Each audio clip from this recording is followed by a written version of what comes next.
Well, I actually got involved in journalism because I fell under the sway in college of an extraordinary professor.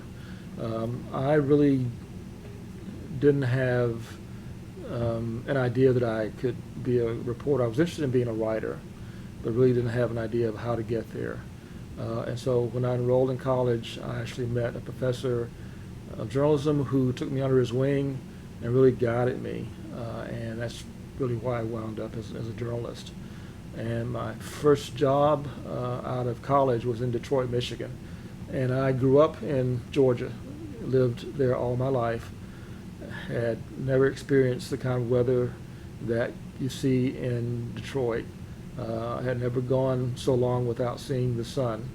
And I think actually my first winter there, I really came down with a bad case of seasonal affective disorder. And that was really the first episode of major depression that I can remember. So that's sort of tied to my that first job as a journalist. And of course, there's also a lot of pressure. First job, big newspaper, big city, and so those things combined, I think, did play a role in my developing that first episode of major depression. I think I had suffered from depression for a long time, but had never gotten to a crisis point. In Detroit, I got to that crisis point for the first time. It was not triggered by a specific event, and depression had been sort of a cyclical thing for me. I mean, there would be times when the depression would come on for no specific reason, and I would have a period of depression, and then all of a sudden it's gone. Uh, Again, no specific reason, nothing that really made me feel better. And I never sought treatment, never took medication, but there would be cycles. And what I did notice, though, as time went along, the cycles changed in nature. Those down periods got to be longer and deeper. And those up periods got to be shorter. So I was definitely headed toward a crisis point for a while. I think the first time I really noticed it, and first time people around me noticed it, was during that time in Detroit. But I really don't, again, I really don't think it was triggered by anything specific. It was just this cycle that I would go through. In my own case, I would say that it was not the best place, and not because it is a hostile environment.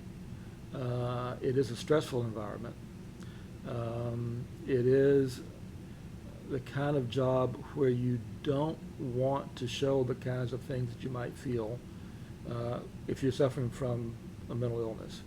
Suffering from depression, I didn't want people to know when I was in that down period. I never confided to anyone, never told my editors that I was having trouble, that kind of trouble. I just tried to push through it, and I would. The other thing is, I think struggling with depression or any mental illness makes it much more difficult to do the job that has to be done as a journalist. And one thing you have to do as a journalist is to be willing to go out in the public, be open to meeting with people, and be open to being in unfamiliar situations. And those things can be very difficult if you're struggling emotionally. For me, when I was in those lowest periods of depression, I didn't want to have any kind of contact with people. I mean, I just didn't want to do that. You can imagine trying to be a journalist and someone who just doesn't want to have contact with people. So I would work on stories and have calls out to people and have people returning my calls and would intentionally ignore them because I didn't want to talk to people. I didn't want to go out and see people. So eventually, though, there's a thing called a deadline that journalists face, and it can make you do things that you think that you can't do. So when that deadline gets there, then I would return those calls. Then I would go see people and talk to people, and get the work done. But it was much more difficult than it should have been if I had not been dealing with the depression I was dealing with, which is why I say that it can't. Sometimes it is not the best place for a person who's struggling to be. Having said that, though, I would emphasize that people who get treatment and get better and they are able to do their jobs. And I think I would really say for people who are running newsrooms or TV stations or whatever, that if they have someone who's struggling with a mental or emotional problem, it's a much better investment to get that person treatment and to get that person better than to let that person go and bring in someone new to try to train that new person to take that place. You can reclaim that person who you hired, because you hired that person for a reason. They're good. They impress you as being able to do the work. You can get that person back if you help them deal with what they're dealing with. I would say simply give them the same kind of support you would give any employee who is sick or hurt. I mean, can you imagine if an employee suffered a broken leg? Would you say, okay, you need to be in here anyway, even though you broke your leg, and don't worry about getting treatment for it, just come in here and work? So I would say treat depression or any other mental illness the same way you would treat any physical illness, because it's the same thing. People do heal. They do get better with treatment. So I would say have that understanding that the person actually is suffering from an illness, that the person can get better with treatment, and have policies that allow that treatment to take place. I was very fortunate when I had the very worst of my episodes with depression. I mean, I was basically suicidal and was incapable really of working. The place where I worked allowed me to take the time that I needed to take, even though I was resistant. I went to see a psychiatrist and talked with her about what was going on. And she said, you either need to be in a hospital or you need to be at home. You cannot work. And I was resistant to the idea that I could not go into work. But she convinced me. And when I told the people at work, they said, fine, take the time you need to get better. And then we will go from there.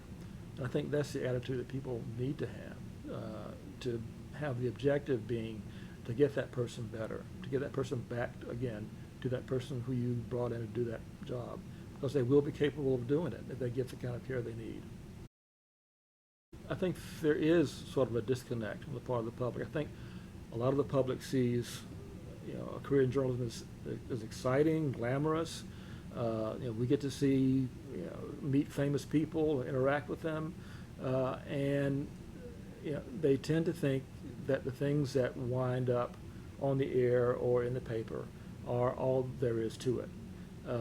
They don't understand that what they're actually seeing is a sanitized version of what the journalist has encountered. As horrific as some of the war reporting that gets on TV, I'm sure that what the journalist actually sees in total is far worse, far more gruesome. We don't expect to see the really gruesome parts of a war zone or even a traffic accident. I mean, we may see the twisted car and be able to imagine what that did to the people in that car. The journalists may actually see that, may arrive on the scene to see the carnage, the result of it. And then, again, what you see on TV is just that shot of the car there that lets you imagine how horrible it was.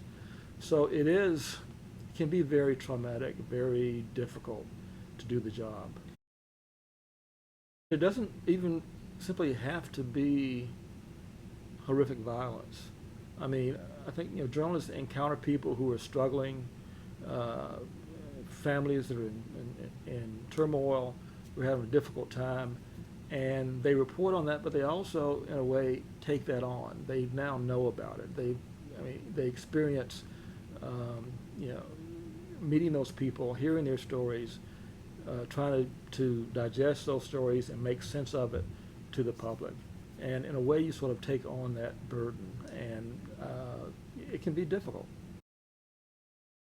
My escape, believe it or not, was exercise, athletics. I don't look like it now, but at one point I was just a fanatic about playing tennis every day after work. It really relaxed me, sort of put things behind me for the day. So that was my kind of escape. And I mean, there are other things, just having quiet time, listening to music, or just doing something that's sort of doing nothing, just relaxing. And that, again, that can be very difficult if you're struggling emotionally. But those were my escapes. And when I was really doing well, they really helped. And as I said, sometimes I would come out of a period of depression, just sort of, it seemed to be magical, but sometimes it was connected to just being more active and getting away from things and being able to do that. And once I, started getting treatment, I really, the psychiatrist I went to said, it's really important that you keep up exercising and doing things that you enjoy. So that really was and has been a key for me. There were some people didn't talk about it. I'm sort of reminded of a colleague that I had who I was talking to once, actually talking about depression and what I experienced and how I felt like there was no one else in the newsroom who had gone through the same thing. And she sort of told me, well, I once did, she once did an article about drug abuse and about someone with a cocaine habit. And the editor who was working on the story said, I've never known anyone who was addicted to drugs. And she said, well, you know me. Because, that's the kind of thing that doesn't really get around in the newsroom. And I've had colleagues who eventually had to deal with depression, mental health issues, alcoholism, drug abuse. I would say that in a newsroom or in any workplace, the key is for the people around you to be willing to offer their support, not judgment or anything like that. No more than they would judge someone who suffered a heart attack. They want that person to get better and get back to work. I think you should have the same attitude about mental health problems. I had a fellowship at the Carter Center for journalists, and it was basically spending a year learning the best way to report on mental health. What kind of language is really most accurate? What's the latest on the science? And after that fellowship, I tried to be a resource to other reporters in the newsroom about how to report on mental health and about what the facts are, what the stereotypes are, and what's the best way to report on this. And I think that helps with public understanding of mental health issues.